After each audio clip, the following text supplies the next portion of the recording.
Hello, future filmmakers. My name is Kyle, and welcome to Frame by Frame, a series dedicated to the craft of filmmaking. So check this out. This is Birdman, a very special movie. And no, not because Michael Keaton runs around in his underwear, but because it's a marvel of technical filmmaking. Why? Well, look at what you're watching. It's all one take. Impressive, huh? Well, guess what? There's no cut at the end of this sequence, or anywhere else in the movie. That's right, Birdman's covered in just one continuous shot. Now I know you're asking yourself, how the hell did they do that? Well, here's the short answer. They didn't. You see, Birdman's really comprised of numerous cuts. You just never see them. In fact, you probably just missed one. But how is that possible? Well, it's simple, really. I mean, the principle behind the technique is nothing new. In fact, a movie made 67 years ago attempted the same feat. And yeah, Alfred Hitchcock directed it too. And what's even crazier, director Alejandro Iñárritu adopted concepts from that film to make Birdman. So let's pause this for a second. Great. Now hold on to your whitey tighties. It's time to travel back to 1948 to discover the secret behind continuous takes. Okay, so check it out. This is Alfred Hitchcock's 1948 film Rope. It was, in fact, Hitchcock's first color film, and arguably his most experimental. It concerns two college friends who murder a former classmate. Their motive? Well, to prove they can get away with it, because somehow that makes sense. Anyway, the pair hide the body in the apartment and throw a party after. Even better, they invite their old professor, played by Jimmy Stewart, to the soiree. And so begins the suspense. Will Jimmy smell the body over this disgusting food? Will these two egotistical nerds get an A for effort? And will this old woman ever shut up? Don't forget to write. And mind your P's and Q's. Nope. No, she never does. Ever. Now, Hitchcock wanted to shoot Rope in one continuous take, but the Technicolor 3-strip cameras he was using could only shoot 10 minutes of film at a time, meaning Hitchcock had to improvise. If he couldn't make a film without cuts, he'd do the next best thing. He'd hide them. And here's how. Right here. What are you worrying about, Philip? After all. And again.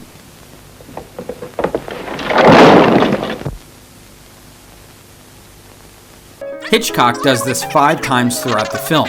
The other 5 edits are hard cuts, like this one.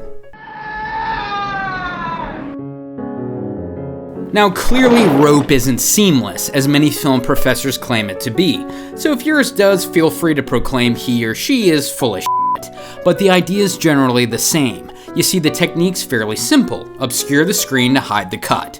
Now in Rope, Hitchcock only does it the one way. Push in until the screen's blacked out, cut, then pull out to reveal another take. But what does any of this have to do with Birdman? Well, everything really. You see, this technique of obscuring the frame, it's not just used in Birdman, it's relied upon.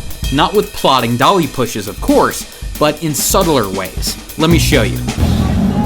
Dude, you're wrong! Alright, stop. Here's cut number 1. Hidden to the naked eye, obscured by VFX, but present either way, and I'll tell you why. From this angle to this one, there's a major change in exposure, one which would likely call for the operator to adjust the f-stop. Second, there's the tilt, and that, my friends, is the red flag. You see this motion blur? Perfect place to hide a cut. Why? Because the image is obscured. What you're seeing is blurred, unrecognizable, and what you can see is fairly uniform in both texture and color. So if you bury a cut here, nobody's gonna notice. And here's how you do it. This is shot 1. Dude, you're wrong! Run through the action, end on the tilt, cut. And here's shot 2, which starts with a tilt. Then the frame lands on Keaton's back, and the camera tracks with him from there. 2 shots that create the appearance of 1. But why do this? Well, if you didn't notice, there's a band in the crowd, not to mention extras. Coordinating all of them to pull off this shot would require a ton of prep, plus multiple takes, so a smart first AD wouldn't lump this action onto a sequence this complex. There's just too many moving parts, and Iñárritu didn't want to attract attention in Times Square. In fact, the band was used to distract onlookers from the production. So from here to here, that's not one take, no way. Now, once this madness ends, guess what follows? Another whip pan, and look, another background change. So you're starting to see a pattern? Well, I hope so, because you're not going to see anything else. What I mean is these cuts are seamless. Now that's partly because of technique, and partly because of VFX used to mask the edits. But if you know the trick, you can spot the method. And whip pans aren't the only obscurement Iñárritu uses. Sometimes he'll cut when the screen goes dark, as he does here. And to the human eye, everything is the same, which is the biggest illusion of all. So now you know the truth. Most continuous takes aren't continuous at all. And whether it's 1948 or 2015, the principle behind hiding cuts remains the same. You see, the key is to distract you, the viewer, in order to disguise edits. Now, filmmakers can do that with whip pans, objects moving through the foreground, or even obscuring the entire image, as we saw in Rope, with camera pushes like these.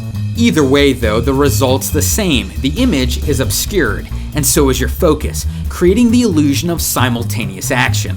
So is Birdman's design as revolutionary as the media stated? Not really.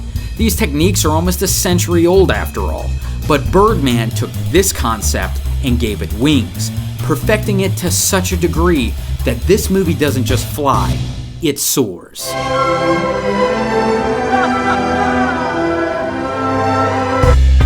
So you guys are here because you like movies, which means you've probably got some pop culture savvy. And if you like pop culture, I highly recommend subscribing to Loot Crate.